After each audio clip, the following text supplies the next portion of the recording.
Good evening. I'm Nick Baker. You're watching KSAN News at 10. Now to the latest surrounding the FBI search of former President Trump's Florida home. And leave it to Erin Hunter to get her hair done for work. You gotta love that. Fantastic story. Thank you, Erin.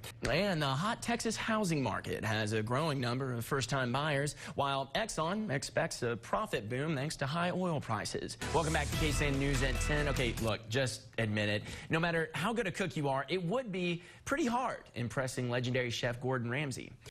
Welcome back to KSAN News at 5, where we're joined by Colonel Matthew Railman from the Goodfellow Air Force Base. Thank you for joining us. Hey, thanks for having us, Nick. The relationship between grandparent and grandchild is a special one, but for one Watford City family, the bond between great-grandmother and grandson is a little stronger after a once-in-a-lifetime event over the weekend. But before we break, let's head over to Brittany Lawrence in the Storm Team Weather Center for a check on the forecast. Brittany. Monday morning, 10:30, that's when we're going to start seeing a little more rain, some cloud coverage. Speak a little bit to the experience you think you've gained being on those boards, specifically the Economic Development Board. It comes as a growing number of states bordering Texas are expanding access. Take a look at this. Hundreds of folks in New Mexico early this morning. What's going on in Concho Valley? This is Nick Baker with KSAN News. I, along with the rest of the KSAN News team, have been out at Safety City here in San Angelo, Texas this morning. Now, if you're unfamiliar, Safety City is a facility that we use here in San Angelo to teach students about street safety, bike safety, how to cross the road, look both ways, things of that nature. But it needs a little bit of a facelift. That's where we came in. Let me show you what we've been doing. We put some fresh coats of paint on some of the old buildings here. As you can see, we've even got a Lowe's here in Safety City as well.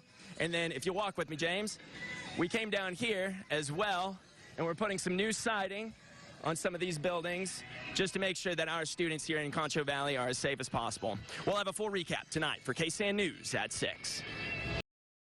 Getting a high school diploma is a hurdle most jump, but for one World War II vet, his graduation date is just coming around. All these years, 80 years, I waited for this. All the rest have got their diploma, but I didn't get mine. 3 months before 98-year-old Donald Husinga was set to graduate from his high school in Iowa, he was drafted into World War II, in which he later became a prisoner of war in France. But when he came back to his high school, they looked at me like, "Who are you?" He shares that one of his biggest regrets was not graduating high school, but today, representatives from Auburn High School honored him with a high school diploma. I always hoped that I would get a diploma, and I am pleased to punch. I'm so pleased I couldn't be any pleased there was. This was all thanks to social worker Tess Gooding, who reached out to the folks in Iowa to make it happen. The Iowa School Board said yes to not only ceremoniously giving him a diploma, but now like the whole state of Iowa, that school board recognizes him as a graduate, which is just even cooler. The now current principal of Auburn High School says he's excited to bring this story back to his students in Iowa as encouragement that their diploma is important no matter how long it takes. We have students that, they just assume they're going to get a high school diploma. And I think Donald reminds all of us that that diploma comes with hard work and effort, and it means something. 80 years after this fact, he still wanted to get that. Donald just moved to the San Angelo area and was overjoyed, not just for his diploma, but to see his family from Iowa come down and celebrate. For KSAN News, I'm Nick Baker.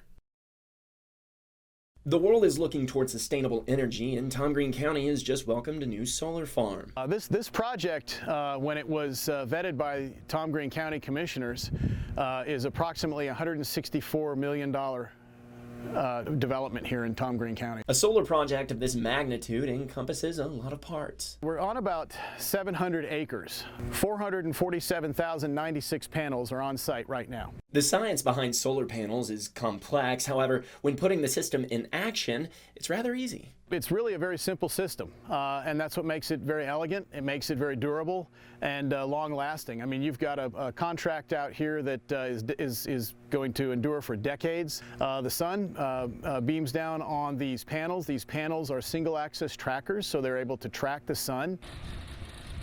It does a direct feed down into the trunk lines, which then take it to that 134 kVA substation, and then from there it travels along those lines and goes into the main Texas grid. That's called utility scale. So it's not like in your home where it feeds directly through an umbilical to a business or to a home. Looney says the Concho Valley Solar Farm is set to open very soon. So just about a year's time frame to complete, and it will be energized here in the next couple of weeks. Nick Baker, KSAN News.